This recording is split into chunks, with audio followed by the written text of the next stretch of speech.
Dear students, आज के इस वीडियो में मैं आपको क्लास 6 एनसीईआरटी मैथ्स के जो 12th चैप्टर है हमारा उसके लास्ट एक्सरसाइज 12.3 को कंप्लीट करवाऊंगा। बच्चों, हमने 12th चैप्टर में रेशो और प्रपोर्शन के बारे में स्टडी करना था। तो फर्स्ट एक्सरसाइज में रेशो के बारे में, सेकंड में प्रपोर्शन, और इसमें हम जो है स्टेटमेंट्स वाले सम को करेंगे और यूनिटरी मेथड से। ठीक है, यूनिटरी मेथड क्या होता है? ऐसा मेथड जिसमें हम किसी क्वांटिटी को फाइंड आउट करने के लिए पहले 1 यूनिट के लिए फाइंड आउट करें। ठीक है, 1 के लिए कैलकुलेट करें, उसको बोलते हैं यूनिटरी मेथड। अब कैसे वो होगा, चलिए स्टार्ट करते हैं फर्स्ट क्वेश्चन से। इफ द कॉस्ट ऑफ, अगर कॉस्ट जो है, अब हिंदी में मैं क्यों बता रहा हूं, क्योंकि हमारा जो, अगर हम स्टेटमेंट का मतलब समझने लग गए ना, तो हमारा आधा सम तो वहीं सॉल्व हो जाता है। अगर हमें यह पता चल जाए कि क्या गिवन है, क्या निकालना है। तो यहां पर क्या है, 7 मीटर क्लॉथ इज रुपीज 1470, मतलब 7 मीटर कपड़ा जो है वो इतने रुपयों में हमें मिलता है। Find the cost of 5 metre, तो 5 मीटर कपड़ा कितने में मिलेगा? तो सबसे पहले तो हम स्टेटमेंट में लिखेंगे क्या, कॉस्ट ऑफ 7 मीटर, जो निकालना होता है उसको इस तरफ। ठीक है, cost of 7 metre cloth is equal to, equal से इधर जो फाइंड आउट करनी है वो वाली स्टेटमेंट, और इधर जो गिवन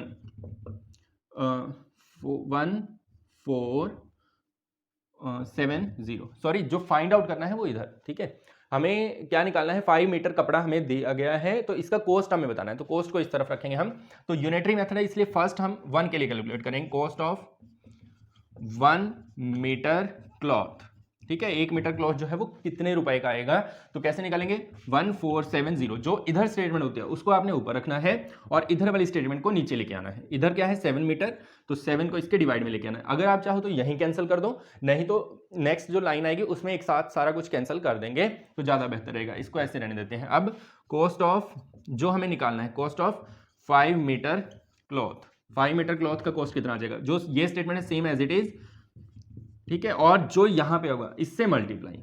ठीक है, तो क्या स्टेप थे, फर्स्ट वाली स्टेटमेंट लिखनी है जो गिवन है, फिर जो इधर वाली स्टेटमेंट है 1 के लिए जब निकालना है, इधर वाली स्टेटमेंट डिवाइड में जाएगी, और फिर जितने के लिए निकालना है वो मल्टीप्लाई में आएगा। तो 7 में जा 7, 7 टू जा 14, 7 में जा 7, 0 एज इट इज, तो ये आ जाएगा 25 और 21 5 जा 1050, तो 1050 रुपीज में 5 मीटर कपड़ा हमें मिलेगा। नेक्स्ट करते हैं बच्चों। एकता अर्न्स 3000 इन 10 डेज, एकता जो है 3000 रुपए 10 दिनों में कमाती है। How much will she earn in 30 days, तो 30 डेज में कितना कमाएगी? तो यहां पे क्या लिखेंगे हम, अर्निंग, या फिर शी अर्न्स, या फिर एकता अर्न्स। एकता अर्न्स इन 10 डेज, 10 डेज में कितना अर्न करती है? रुपीज 3000। ठीक है, तो एकता अर्न्स इन 1 डे, 1 डे में कितना अर्न करेगी? आपने फुल स्टेटमेंट लिखनी है, इस तरह से नहीं करना है। जो इधर स्टेटमेंट होती है बच्चों, मैंने क्या बताया आपको, इधर वाले को ऊपर और जो इधर है इक्वल से इस तरफ है, 10 है तो इसको डिवाइड में ले आते हैं। ठीक है, फिर नेक्स्ट लिखेंगे एकता अर्न्स इन 30 डेज, तो 30 डेज में कितना वो गेन करेगी। यहां पे कैंसिल करना चाहते तो यहां पे भी कर सकते थे, कोई दिक्कत नहीं है। डिवाइड बाई 10 मल्टीप्लाई बाई 30, तो 0 से 0 कैंसिल, 3 3 जा 9, 1 2 3, 1 2 3 0, तो कितना आ जाएगा, 9000 रुपीज वो 30 दिनों में कमाएगी। थर्ड में देखो, जो if it has rained 276 millimetre in last 3 days, पिछले 3 दिनों में इतने मिलीमीटर जो है, बारिश को जो मापते हैं वो इस तरह से मापते हैं मिलीमीटर में, कितने मिलीमीटर बारिश हुई है, तो 276 मिलीमीटर होती है 3 दिनों में। हाउ मेनी सेंटीमीटर, अब आंसर हमें देना है सेंटीमीटर में, ये हमें ध्यान रखना है। यहां से जब कैलकुलेट करेंगे आंसर मिलीमीटर में आएगा, फिर उसको सेंटीमीटर में चेंज करना है। Of rain will fall in 1 full week, 1 full week means 7 days में कितनी रेन आएगी वो हमें बताना है। ठीक है, तो यहां पे लिखेंगे रेनफॉल इन 3 डेज, 3 दिनों में कितना रेनफॉल हुआ, 276 मिलीमीटर। उसके बाद रेनफॉल इन 1 डे, 1 डे में कितना होगा, 276 डिवाइड बाय, जो इधर वाली स्टेटमेंट है बच्चों उसको डिवाइड में लिखना है, मिलीमीटर।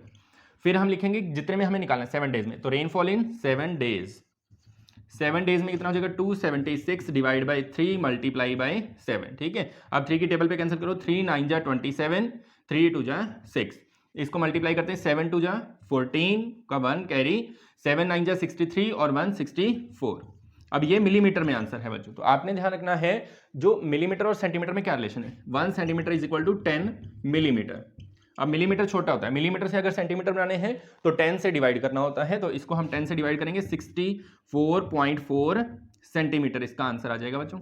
ठीक है, तो ये आपका आंसर है। Next, cost of 5 kg of wheat is 91.50 rupees.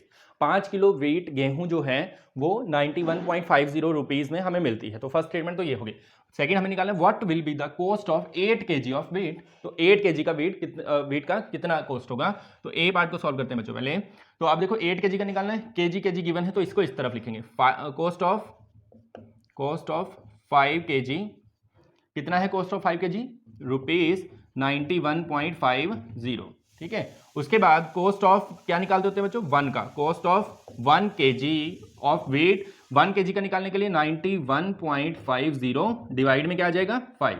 ठीक है, उसके बाद 8 kg का निकालना है तो कॉस्ट ऑफ 8 kg का कॉस्ट कितना आ जाएगा, 91.50 था ना, डिवाइड में 5 था। इसका पॉइंट हटाएंगे तो नीचे कितना आ जाएगा 100, क्योंकि पॉइंट के बाद 2 नंबर्स हैं। ठीक है बच्चों, ये बात समझ आ रही है। अब इसको मल्टीप्लाई किससे कर दोगे, मल्टीप्लाई कर देंगे 8 से, तो यहाँ पे 8 आ जाएगा। अब आप देखें 5 की टेबल में कैंसिल करो, 5 1 जा 5, 4 बच गया 41, 5 8 जा 40, 5 3 जा 15, 0 एज इट इज। अब 0 को कैंसिल करने की जरूरत नहीं है, सीधा मल्टीप्लाई करो और 2 के बाद पॉइंट लगाओ। अब मल्टीप्लाई करेंगे तो कितना आएगा 0, 8 3 जा 24, 8 8 जा 64 और 2 66, 8 1 जा 8 और 6 14, ये आ गया और 2 के बाद पॉइंट लगा दो तो 146.40 रुपीज। इतने रुपयों में हमें जो है 8 किलो वेट मिल जाएगी। फिर बी वाले पार्ट में देखो बच्चों, बी वाले में अपोजिट निकालना है हमें। What quantity of weight can be purchased in 183 rupees. इतने रुपयों में कितनी वेट हमें मिल जाएगी, तो वो हमें बताना है। तो अब रुपए गिवन है, रुपए गिवन है, तो इस स्टेटमेंट को इधर से इधर हमें लिखना पड़ेगा।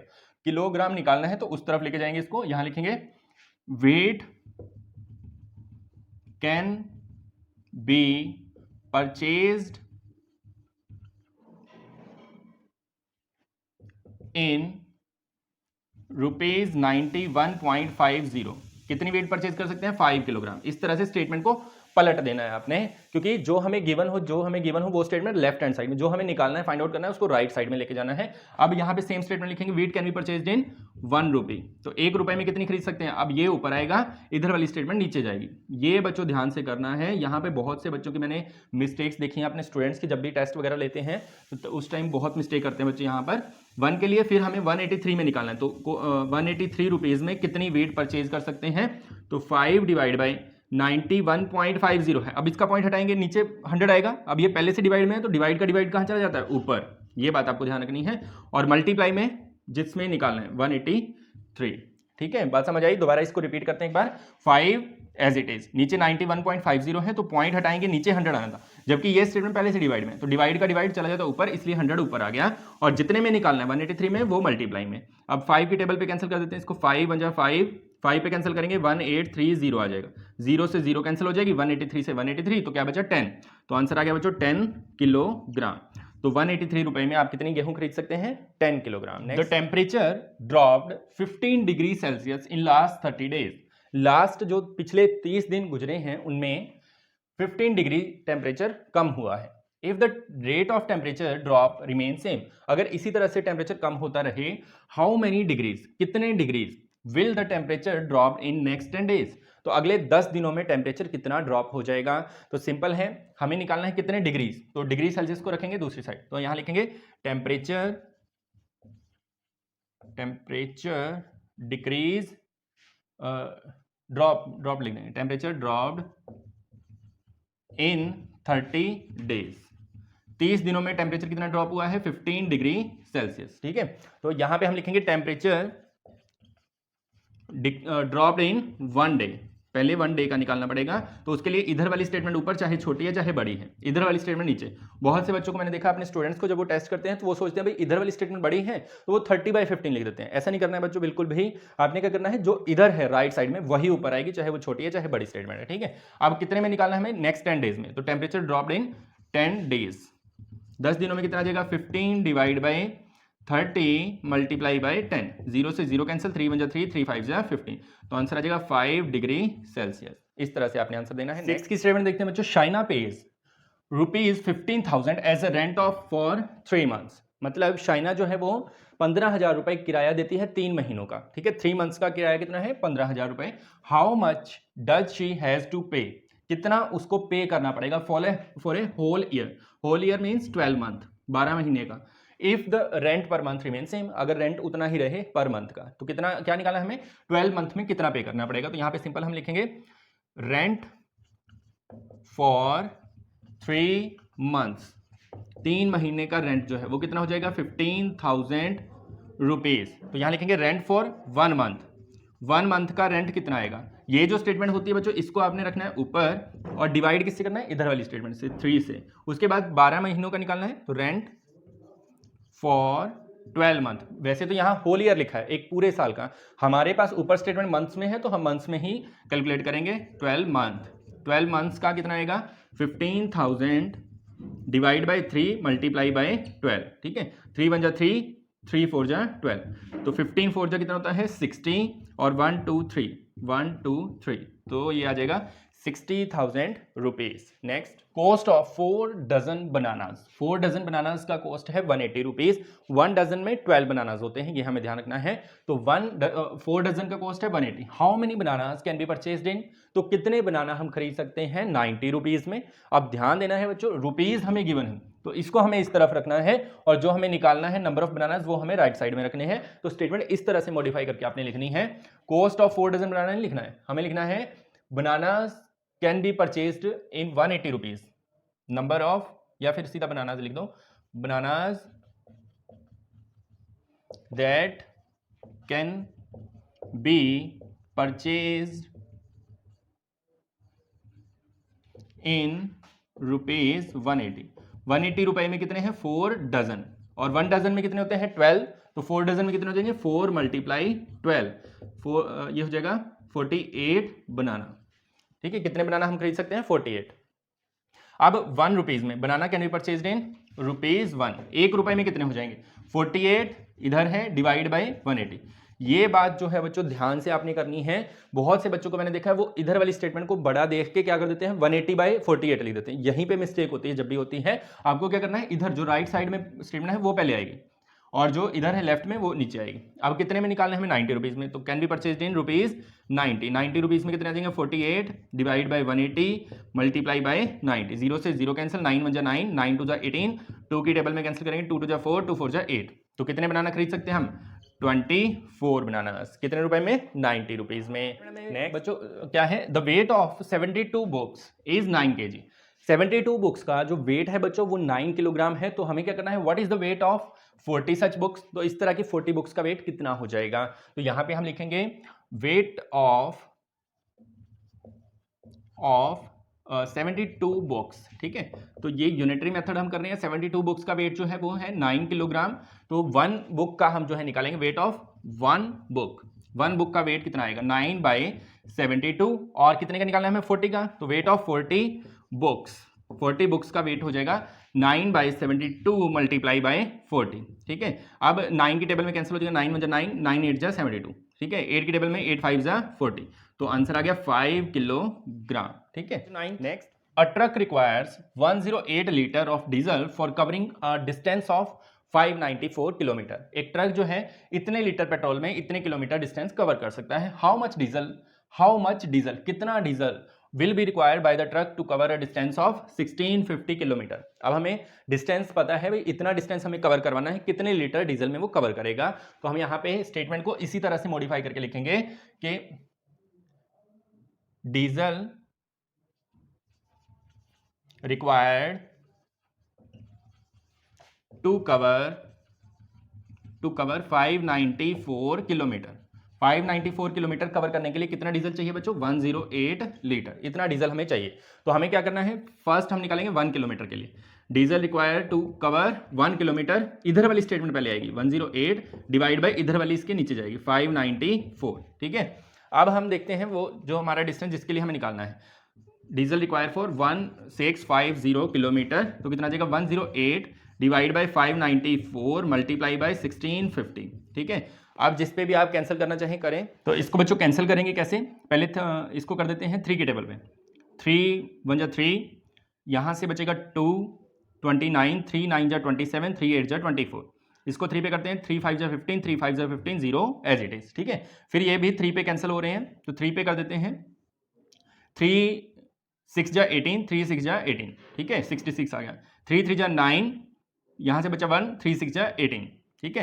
अब आप देखो 6 की टेबल पे ये दोनों कैंसिल हो रहे हैं, 6 6 जा 36, 6 11 आ गया, 11 पे इसको कैंसिल करेंगे, 11 5 जा 55, 0। अब ये आ गया 6 5 जा 30, तो 300 जो है लीटर पेट्रोल इस डिस्टेंस को कवर करने में लगेगा। ठीक है, इस तरह से आपने इसको सॉल्व करना है। नेक्स्ट की स्टेटमेंट देखते हैं बच्चों। Raju purchased 10 pens for 150 rupees. Raju ने 10 पेन जो है वो 150 रुपीज के खरीदे हैं। And Manish buy 7 pen for 84 rupees, और मनीष ने 7 पेन खरीदे हैं 84 रुपीज के।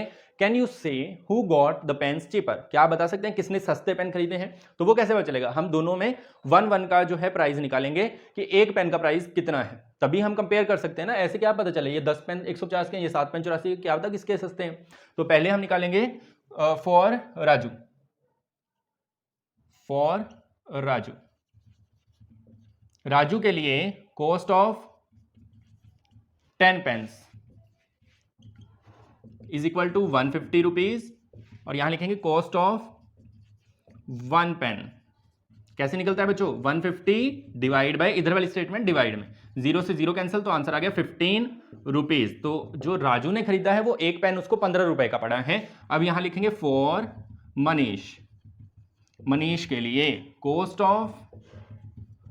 ऑफ कितने खरीदे हैं मनीष ने? 7 पेन्स 84 रुपीज में, cost of 7 pens is equal to 84 rupees. तो यहां लिखेंगे कॉस्ट ऑफ 1 पेन, तो 1 पेन का कॉस्ट कितना हो जाएगा? 84 डिवाइड बाय 7। ठीक है, तो यहां पर क्या आ जाएगा बच्चों? 7 1 जा 7, 7 2 जा 14, तो कितना आ गया? ₹12। अब किसके पेन सस्ते हैं? मनीष ने जो खरीदे हैं वो 12 रुपए के हिसाब से खरीदे हैं, इसने 15 रुपए के हिसाब से। तो यहां पे लिखेंगे Manish got pens cheaper, Manish ने सस्ते खरीदे हैं। ठीक है, नेक्स्ट स्टूडेंट्स लास्ट क्वेश्चन है हमारा। Anish made 42 runs in 6 overs. Anish और एक लड़का और है अनूप, दोनों क्रिकेट खेलते हैं। तो अनीश ने क्या किया? 42 रन्स बनाए 6 ओवर्स में, और अनूप ने क्या किया? मेड 63 रन्स इन 7 ओवर्स, और इसने 7 ओवर्स में 63 रन्स बनाए। Who made more runs? किसने ज्यादा रन बनाए ये हमें बताना है। तो वो एक ओवर के हिसाब से हम निकालेंगे, क्योंकि दोनों ने अलग अलग ओवर्स खेले हैं। तो यहां पे हम लिखेंगे अनीश, फॉर अनीश, अनीश के लिए क्या बनाता है वो? 6 overs. Runs made in 6 overs, 6 overs में कितने रन बनाए उसने? 42। तो रन्स मेड इन 1 ओवर, एक ओवर में कितने बनाएगा? एक ओवर में 42 डिवाइड बाय 6, तो 6 1 जा 6, 6 7 जा 42, तो एक ओवर में बनाए उसने 7 रन्स। ठीक है, उसके बाद नेक्स्ट जो है सेकंड चाइल्ड कौन है? अनूप। अनूप के लिए अनूप ने क्या बनाया है? 7 ओवर्स में 63 रन्स इन 7 ओवर्स। 7 ओवर्स में कितने रन्स हैं? 63। तो बच्चों 1 ओवर में कितना हो जाएगा? 1 ओवर में हो जाएगा 1 ओवर में 63 डिवाइड बाय 7, कैंसिल करेंगे 7 9 जा 63, तो 9 रन्स। अब किसके ज्यादा रन्स हैं पर ओवर?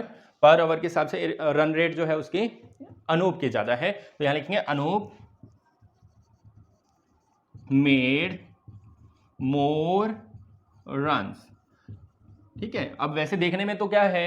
63 ज्यादा है और 42 कम है सीधा सा, लेकिन ओवर अलग अलग खेले। इसने 7 ओवर में इतने रन बनाए, इसने 6 में बनाए हैं, तो और इस वजह से हमें इसको कैलकुलेट करके देखना पड़ा। इसके हैं 7 रन पर ओवर और इसके हैं 9 रन पर ओवर, तो इसके ज़्यादा हैं। तो ऑल माय डियर स्टूडेंट्स, ये थी आपकी एक्सरसाइज 12.3। इसी के साथ हमारा 12th चैप्टर भी कंप्लीट होता है। और भी नए नए वीडियोस आपके पास हमेशा आते रहेंगे हमारे चैनल पर, तो सब्सक्राइब कीजिए, बेल आइकन को भी प्रेस कीजिए, वीडियो को लाइक कीजिए, शेयर कीजिए। धन्यवाद।